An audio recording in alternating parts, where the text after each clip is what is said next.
Olá, meninos e meninas, todos bem? Eu espero que sim.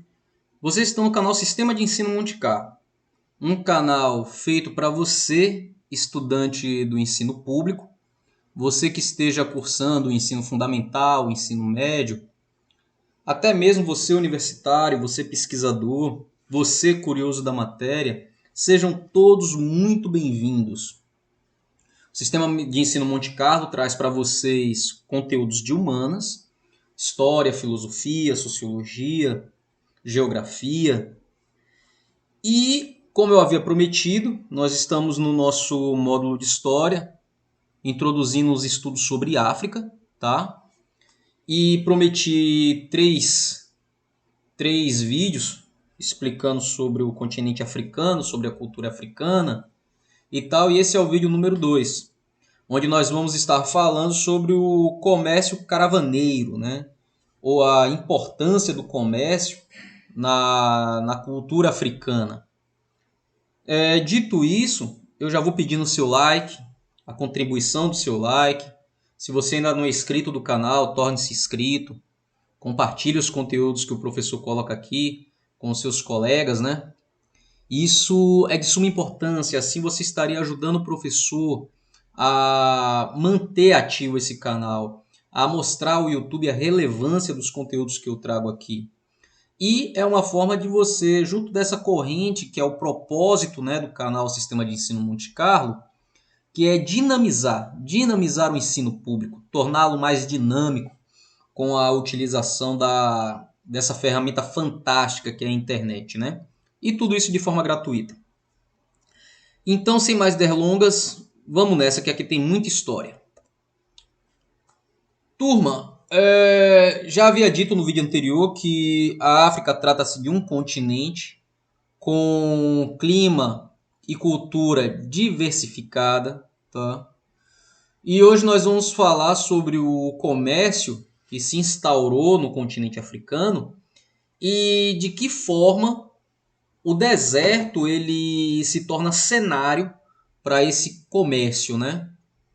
Onde ele foi fundamental, o comércio, para o desenvolvimento principalmente dos reinos de Gana e Mali. Pode parecer estranho, mas o deserto do Saara, situado em uma extensa faixa de terra no norte da África, cumpriu um papel muito importante na integração dos povos da costa do Mediterrâneo, da costa do Índico, do Atlântico e da região do Sahel. Longe de ser um obstáculo, o deserto nunca se mostrou como um obstáculo. Ele foi um espaço promovedor de contatos, especialmente quando ocorreu a introdução do camelo como meio de transporte, isso no século III. Então, o deserto, você imagina ele como uma via de estrada de transporte de mercadoria, ou uma ferrovia onde você vê trens cargueiros indo e vindo. Então, no deserto, havia trocas culturais, divulgação de cultura, troca de conhecimento. Quando nós estudamos sobre o Islã, nós vimos que boa parte dos que professavam a fé islâmica, eles eram comerciantes de caravana. Então, foi através do deserto que se divulgou e se expandiu o islamismo por boa parte do continente africano e até para longe das barreiras do continente africano.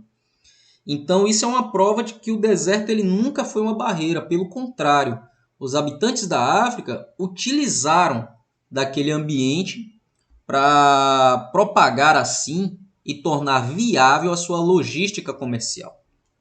E no caso do camelo, a sua importância é que ele é resistente ao clima desértico e ele tem uma capacidade de permanecer sem água por vários dias.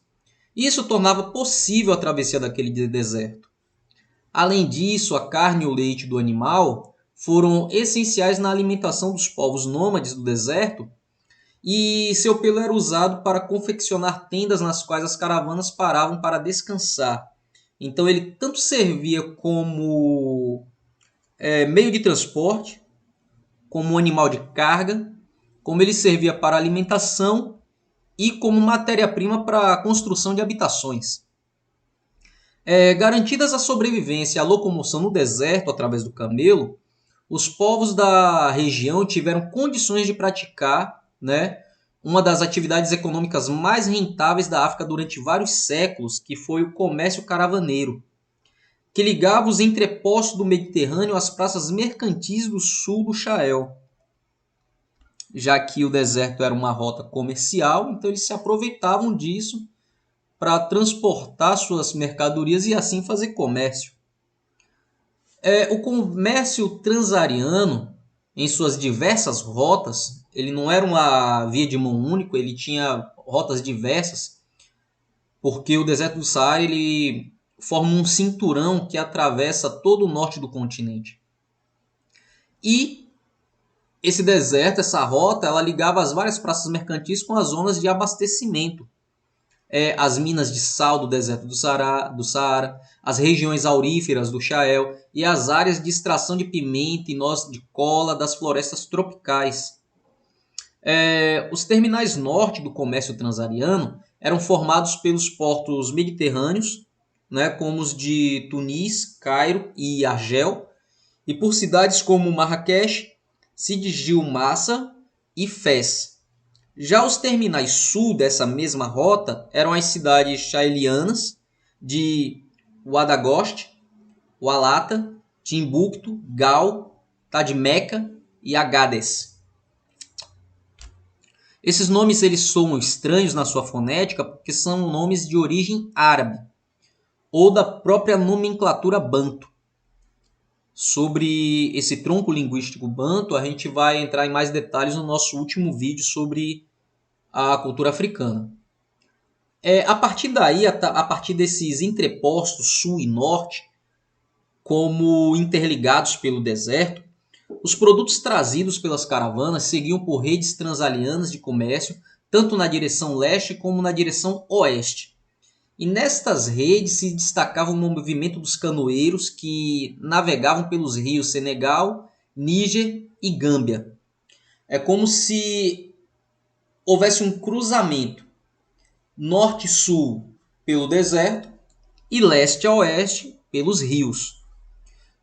Muitos povos participavam dessa ampla rede mercantil e no deserto predominavam os berberes, os tuaregues e os azanegues, que conduziam os califas com as suas caravanas de mercadores, né, que utilizavam do camelo como meio de transporte.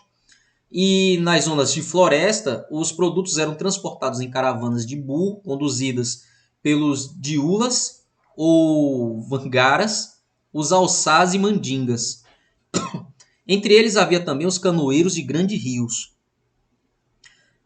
Saara é uma palavra árabe que significa deserto, e o Grande Deserto ocupa uma área de aproximadamente 30% do continente africano.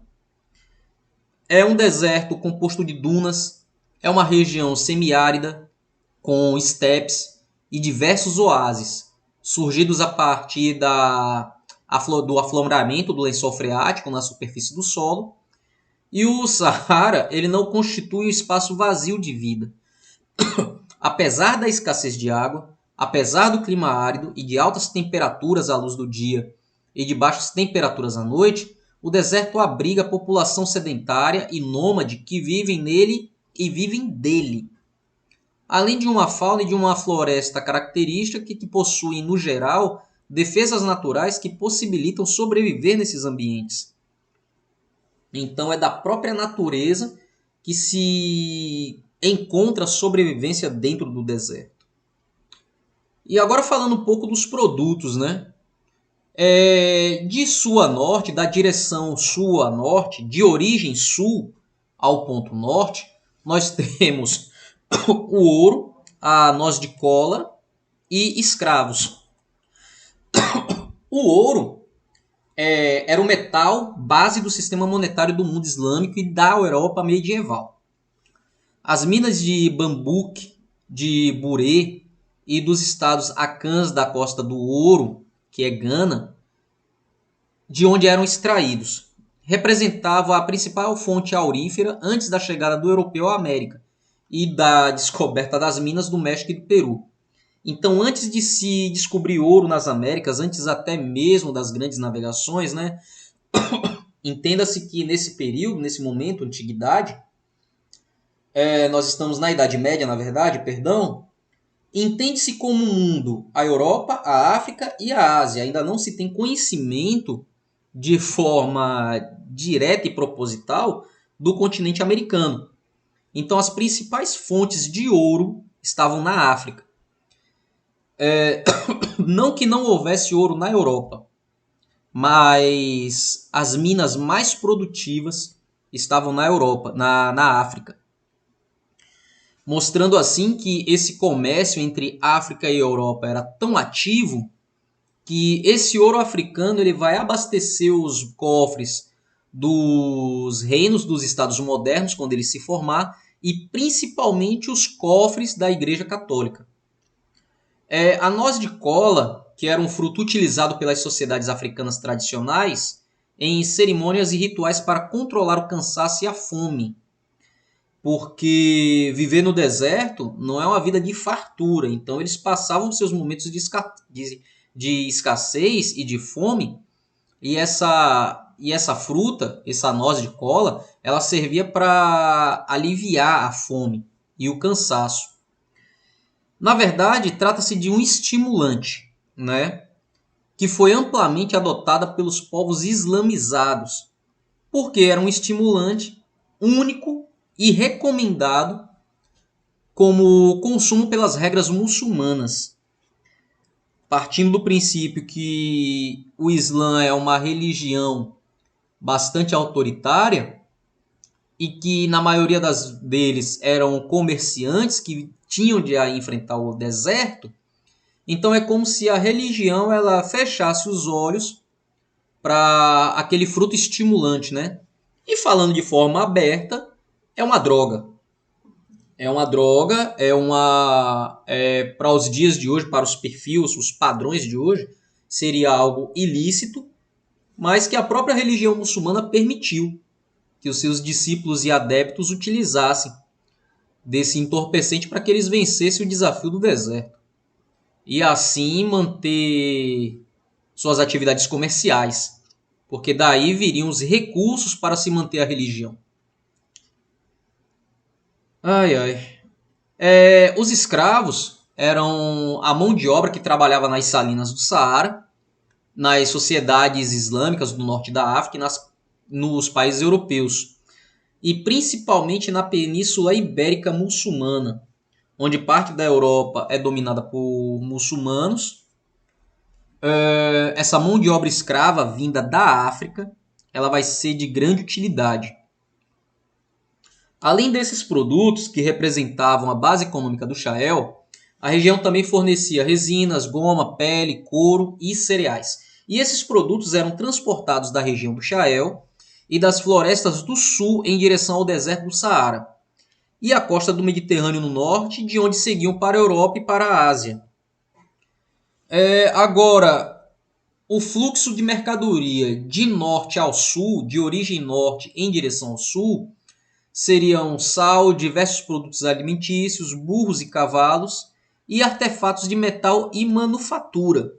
O sal, eu já havia dito que era utilizado na conservação de alimentos nas áreas tropicais e também servia como moeda de troca. Os produtos alimentícios que vinham do norte, tais como tâmaras, passas, raízes, e eram bastante apreciadas pela comunidade islâmica do Sahel. Burros e cavalos, por quê? Porque eles eram inexistentes nas florestas tropicais, devido à mosca do sono, conhecida como tsetse, que atacava os animais que formavam a cavalaria dos reinos nas margens das áreas tropicais. Então, por conta dessa mosca que provocava uma doença do sono, eles tinham ela como doença do sono, porque simplesmente, inexplicavelmente, o animal dormia e não acordava mais. Então, por causa disso, quase que inexistente, quase que inexistia burros e cavalos no sul. Então, esse animal de montaria ele vinha da região norte, até que ele fosse atacado por uma dessas moscas. Artefatos de metais e manufatura, que eram os utensílios de cobre, bronze, estanho, ferramentas, tecidos e adornos feitos de metais e pedras preciosas que vinham do Egito, do Oriente Médio e principalmente da Europa. O trecho mais difícil do comércio caravaneiro era a travessia do próprio deserto, que levava em média 2 meses para ser concluída.